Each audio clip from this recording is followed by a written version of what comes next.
Assalamualaikum warahmatullahi wabarakatuh. Halo, jumpa lagi dengan Bu Nova di video pembelajaran IPA. Materi kali ini adalah tentang tekanan zat dan penerapannya dalam kehidupan sehari-hari.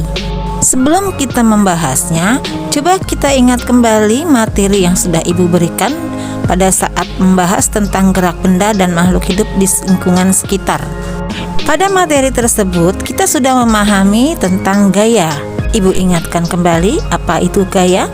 Gaya adalah tarikan atau dorongan. Gaya dapat mengubah bentuk, arah, dan kecepatan benda. Sekarang, tahukah kamu apa itu tekanan?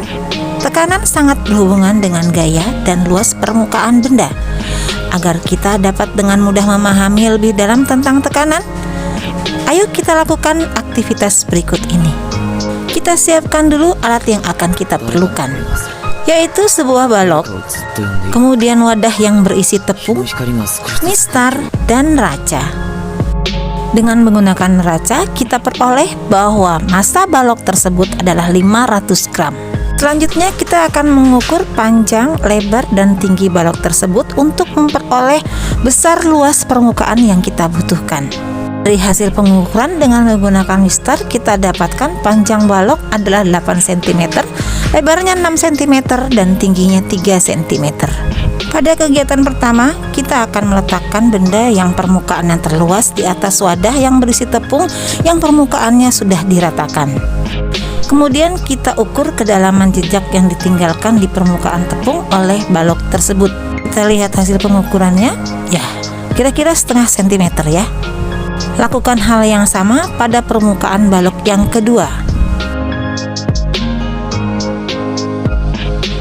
Pada permukaan balok yang kedua, kita dapatkan ukuran kedalaman jejak yang ditinggalkan kira-kira 1 cm.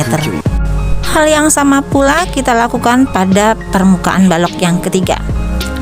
Ternyata permukaan balok yang ketiga meninggalkan jejak sedalam kira-kira 1,5 cm. Nah, apa yang dapat kita simpulkan dari kegiatan ini? Dari kegiatan ini sebenarnya kita telah melakukan aktivitas tentang tekanan pada zat padat dan juga mempelajari bagaimana hubungan antara tekanan dengan luas permukaan dan gaya. Agar kamu lebih memahami konsep tersebut, ayo kita sama-sama pelajari dan cermati bahasan berikut dengan bersemangat. Kamu harus ingat bahwa konsep tekanan sama dengan penyebaran gaya pada luas suatu permukaan.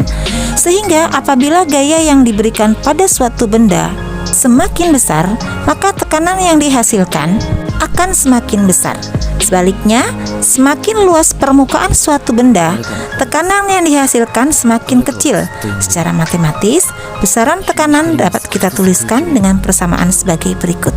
P sama dengan F per A, dengan P adalah tekanan dengan satuan Newton per meter persegi atau Pascal, F adalah gaya dengan satuan Newton, dan A adalah luas bidang tekan dengan satuan meter persegi. Setelah mengetahui bahwa besar tekanan dipengaruhi oleh besarnya gaya dan luas bidang tekan, sekarang kita buktikan dengan menghitung besar tekanan yang dihasilkan pada ketiga permukaan balok dari kegiatan kita tadi. Diketahui panjang balok adalah 8 cm, lebarnya 6 cm, tingginya 3 cm, dan massanya adalah 500 gram. Konversikan dulu satuannya ke dalam satuan MKS, yaitu ke dalam meter dan kilogram. Yang ditanyakan adalah besarnya tekanan setiap permukaan benda. Kita hitung dulu masing-masing luas permukaan benda. Luas permukaan pertama adalah 48 dikali 10 pangkat min 4 meter persegi. Luas permukaan kedua adalah 24 dikali 10 pangkat min 4 meter persegi. Dan luas permukaan ketiga adalah 18 dikali 10 pangkat min 4 meter persegi. Selanjutnya kita akan menghitung besarnya gaya berdasarkan nilai massa. Gaya atau F sama dengan berat benda atau W, yaitu massa dikali konstanta percepatan gravitasi bumi sebesar 10 meter per second kuadrat. Jadi diperoleh besarnya gaya adalah 5 Newton. Berdasarkan rumus P sama dengan F per A, didapatkan perhitungan bahwa tekanan pada permukaan pertama adalah 1042 Pascal, Tekanan pada permukaan kedua adalah 2083 Pascal dan tekanan pada permukaan ketiga adalah 2777 Pascal. Jadi, besarnya tekanan pada permukaan benda pertama lebih kecil daripada permukaan benda kedua dan lebih kecil daripada permukaan benda ketiga. Coba kita bandingkan dengan hasil eksperimen yang kita lakukan tadi. Kedalaman dari jejak permukaan benda yang pertama adalah setengah sentimeter dan permukaan benda yang kedua adalah 1 cm serta permukaan benda yang ketiga adalah 1,5 cm. Kesimpulan berdasarkan perhitungan dan percobaan yang telah kita lakukan terbukti bahwa semakin luas permukaan suatu benda, tekanan yang dihasilkan semakin kecil. Sebaliknya, semakin kecil luas permukaan suatu benda, tekanan yang dihasilkan akan semakin besar. Jadi, besarnya tekanan berbanding terbalik dengan luas bidang tekan. Wah, bisa nih dipakai sebagai prinsip hidup kamu. Kalau kamu ngerasa tekanan hidup kamu besar, solusinya kurangi saja gaya kamu dan perbesar luas hati kamu. Oke juga kan? Contoh dalam kehidupan sehari-hari bisa kita temukan misalnya pada jarum dan paku yang dibuat runcing ujungnya. Ujung yang runcing memperbesar tekanan sehingga memudahkan jarum untuk menancap ke kain dan paku untuk menancap ke kayu.